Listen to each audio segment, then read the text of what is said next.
Maintaining good mental health can be difficult. There are so many things we prioritize over self-care, and although we may think some aspects of self-care may be useless, they all have a great importance in contributing to our happiness and mood. Hi, my name is Carolyn, and these are my group mates, Rostin, Karen, Anirudh, and today we're going to give you a few tips in different areas of self-care, which will hopefully help you live a happier and more fulfilling life. So personal growth is the first thing we're beginning with. So what is personal growth? Personal growth is the self-improvement of your skills, knowledge, personal qualities, life goals, and outlook. A person can personally grow in anything, academics, sports, or just as a person. But most of the time, personal growth is only achieved when you focus on intrinsic goals rather than extrinsic goals. Intrinsic goals are goals that you're doing for yourself and yourself only. Extrinsic goals are where if you complete a goal, you're looking for something in return, such as fame or praise. Some steps to personal growth. So one step you can think about is, what do you really want to achieve? According to Elizabeth Scott, setting goals for your own personal development can be an effective way to grow emotionally and intellectually. Another thing you can do is set small goals for yourself. While setting small goals for yourself, you should also reward yourself at the end of every goal. For example, if one of your goals is to wake up early, then you can go out with your friends the next day as a reward. Another thing you can do is use your time wisely. According to Elizabeth Scott, when you manage your time wisely, you have more energy and a far greater ability to pursue other things in life that are important to you. Some benefits of personal growth. Some benefits are self-awareness. You get to really know who you really are, your values, beliefs, and the purpose you wish to pursue. You also get more motivation. When you know what you want to achieve, it is easier for you to see the benefits of taking action. Another thing is sense of direction. You are clear of the things you wish to achieve from life. And lastly, improve focus. With personal development comes clarity. Our next section is about giving back to the community. Next slide. What is giving back to the community? There are certain prerequisites that you have to do to give back to the community in order to get the mental health benefits. One of the biggest ones is that it has to be from your heart with no ulterior motives. And this is important because your actions need to have good intentions and do good for someone or something without intending for personal gain, or else you won't reap the benefits of actually giving back.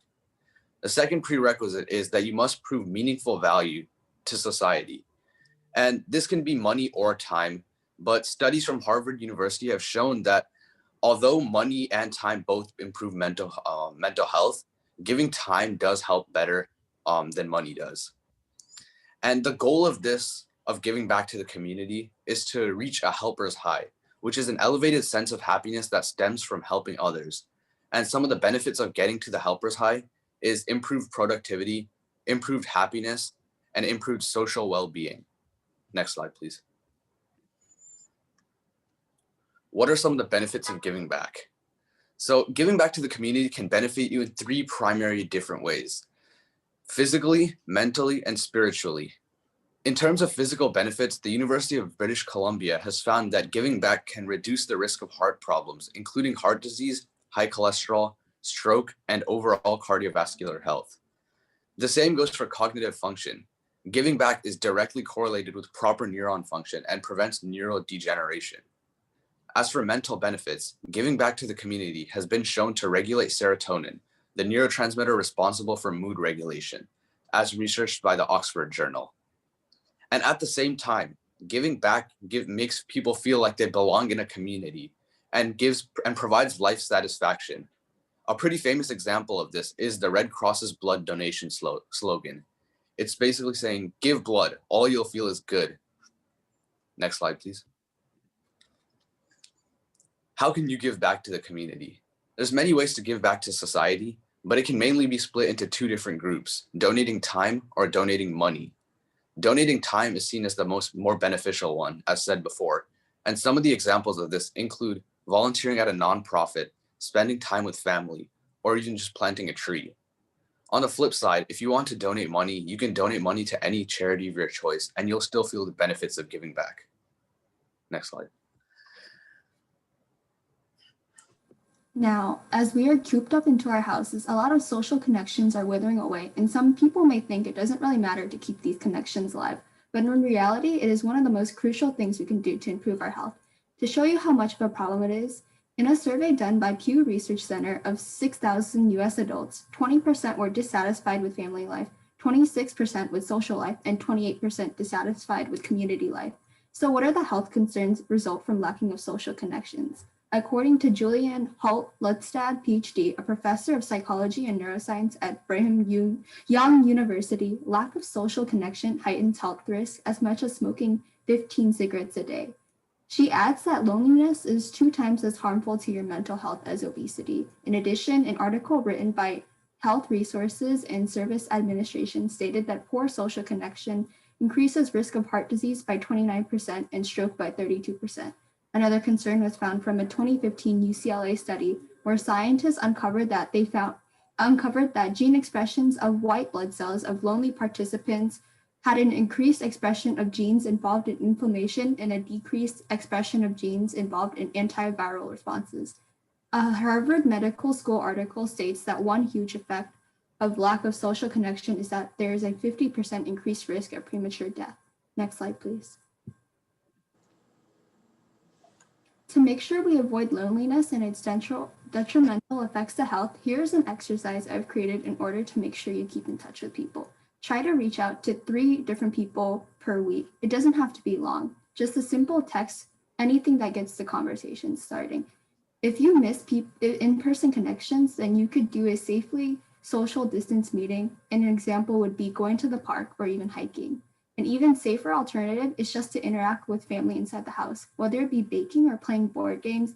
Anything that allows social connection will be beneficial to you. Next slide, please. To incentivize you to do the practice, here are some benefits of having close connections. According to Stanford University's science director of the Center for Compassion and Altruism Research and Education, with a strong social connection leads to a 50% increased chance in longevity and can strengthen our immune system. In addition, she also states that as a result of social connection, people have higher self-esteem, are more empathetic to others, trusting, and cooperative. In a Harvard article titled The Health Benefits, social connection results in a lower risk of cardiovascular disease as well as reduces harmful levels of stress. Next slide, please. To feel the benefits of close connections, we have to maintain them. So how can we maintain close connections? According to a Mayo Clinic article called Social Support, tap this tool to beat stress. Ways we can nurture our relationships include staying in touch by answering messages or emails, listening to others to find out more about them, be happy for people's successes instead of being jealous, not overwhelming your connections with numerous nonstop texts, and most importantly, give back from mental to physical support. It is crucial you help others when needed, as it forms trust in the relationship. Next slide, please. Now that you know about how we can grow and maintain social connections in our self-care routines, here are other resources that explain a bit more about the importance of social connections. The Social Wellness Toolkit created by the National Health Institute explains a few strategies that you can use to improve your social health. The Bounce Back Project, a group of physicians, nurses, hospital leaders, staff, and community partners whose purpose is to bring happiness to people around the world, has created the Social Connections Tool for teens, which goes into depth about how healing social connections are and the lack of connection. At the Suicide Prevention Resource Center, there are links to different types of media which explain everything about social connectedness, from expert panels to books. Next slide, please.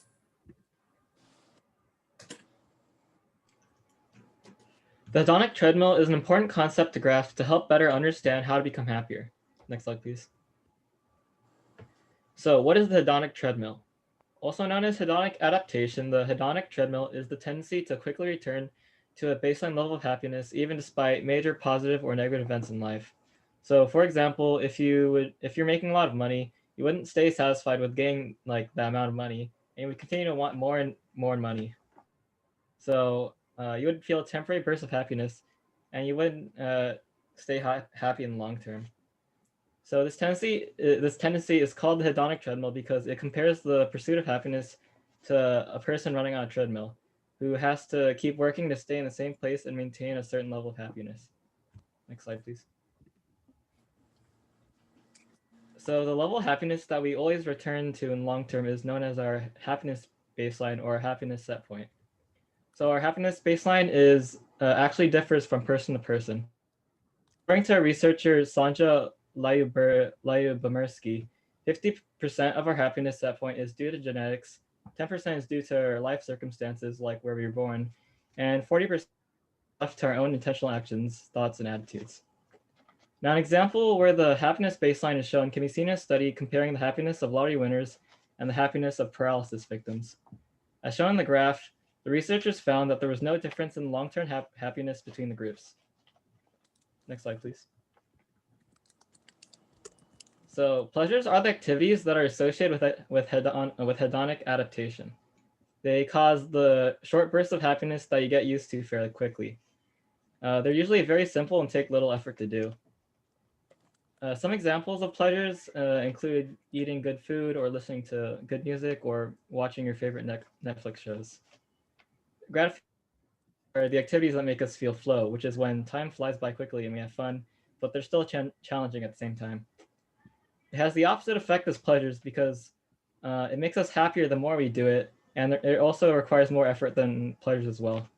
So some examples of gratifications include doing certain hobbies or learning new skills. Altruism is meaningful activities that are unaffected by hedonic adaptation, just like gratifications. They require more effort, and they may not be enjoyable activities in the moment, but they end up causing long happiness in the end. So some examples would be include volunteering for a good cause or maybe helping out a friend. Next slide, please. So what can we do to limit and minimize the effects of hedonic adaptation and stay happy? So if we overindulge in certain pleasures, the happiness we gain from it diminishes. You should try to minimize overdoing these activities and rotate between different activities so you can get the same amount of happiness the next time you do it. You should also make time to take part in activities that cause you long-term happiness, the gratifications and like volunteering. So pleasures are easier to do at any time compared to gratifications because they're things that don't require that much effort. But gratifications and altruism are things that you would need more time to do, and they give us meaning in life, so they give long-term happiness. Next slide, please.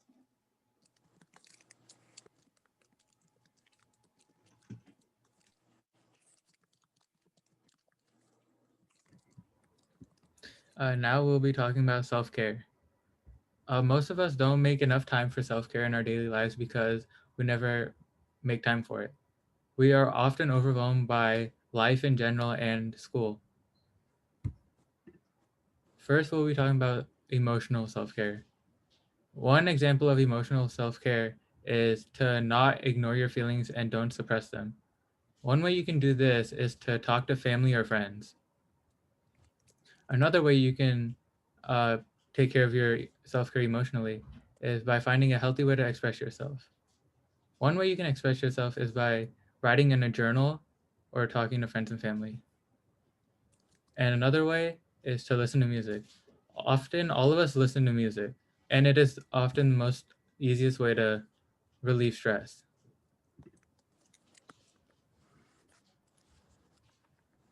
So the next part of our self-care is physical self-care.